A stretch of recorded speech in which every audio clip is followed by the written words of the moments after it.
£21 million earmarked for a new Harris Academy.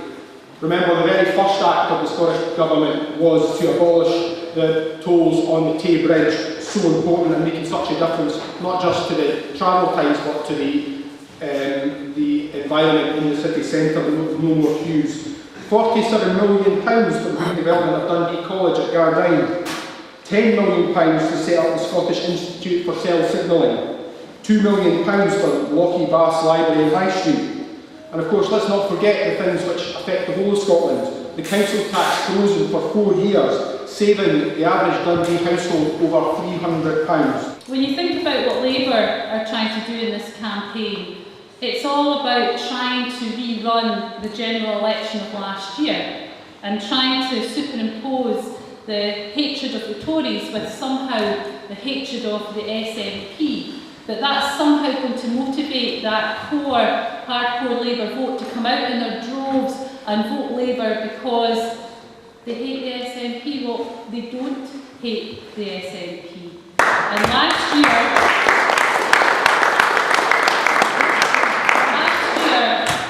we saw what quite often happens in Scotland, the Scottish way, when the fear of the Tories, not wanting a Tory government, and people voted a certain way. But my goodness, I've spoken to a lot of people on the doors over the last few months, and they like the SNP, they like Alex Salmond as First Minister.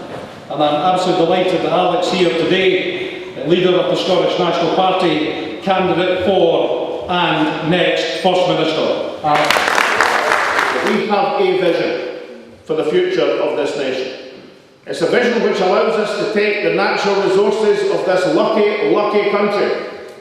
This country which is endowed with massive resources of oil and gas the last 50 years and more. We've just had a budget where there wouldn't have been a budget unless the Chancellor could raid the resources of Scottish oil. £13.4 billion.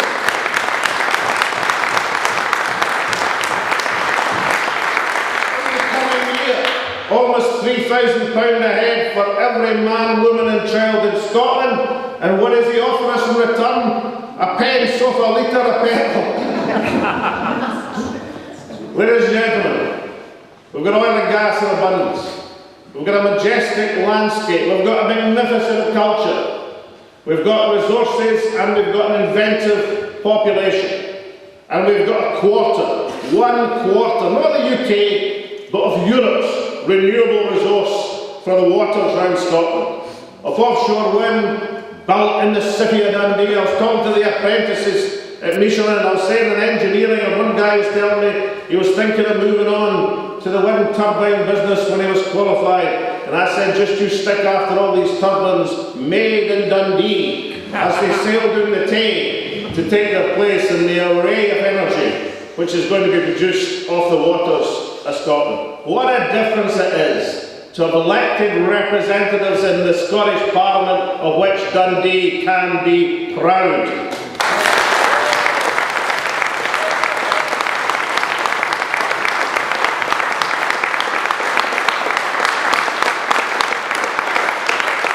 So last time, when I was looking at the results, and I knew that Dundee was the crucible of the election, and I thought to myself, if Dundee West goes SNP, then we'll probably sweep the country.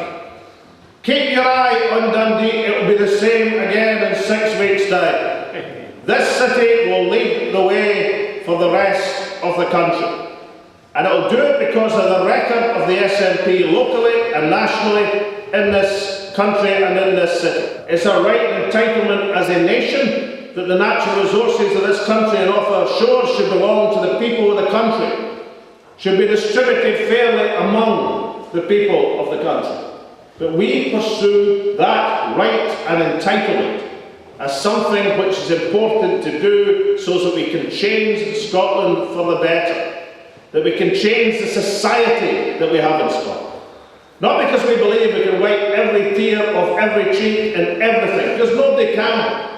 But because we believe we can make the country better, and we can make not just a rich country, but a rich society here in our native city of Dundee and our native land of Scotland.